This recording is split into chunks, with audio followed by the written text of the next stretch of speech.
you're the first person outside of like internal people to see this. So you're very well familiar with this product line, are you not, sir? With Centrotherm? Oh yeah, you are. Yeah. But you've never seen this? No, I have not. This is what we call the Octo Clamp, and it is going to replace those metal galvanized clips, but also the support clamp because it takes the threaded rod also.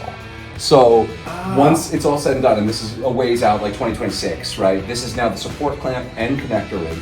It snaps to the threaded rod, or you can thread it on, right? It goes on the fitted connections, but it also goes along the pipe.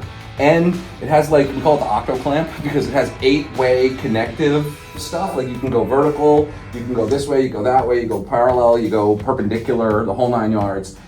And also you can connect these two so you can hang it a little further down. What's your thoughts?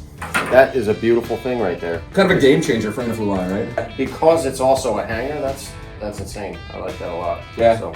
And it just snaps on. Oh, and that's the whole thing, is this clamshell, right? So it's, you can dry fit it, and then you put them on, as opposed to you have to put them on first. And part of why I like the product is I take it apart when I clean. There you go. You know what I mean? Yeah. Often, so if this comes apart even easier. Sometimes, totally, especially on 90s and stuff, they're hard to get off sometimes, especially in a tight spot. Now these snap apart, snap back together. So yeah, I like that a lot. 2026, man. Once I get production ones, which we'll have sooner than that, I'll send you something ahead of time. So fascinated by the Octo Clamp. That's crazy. So you can click it in. Yeah, dude, that's wild. Oh yeah, this is a really big innovation for us. It's the biggest individual component update that we have done in the 10 years that I've been here. Like, not even close. I'll take it. Yeah, I'll send you some.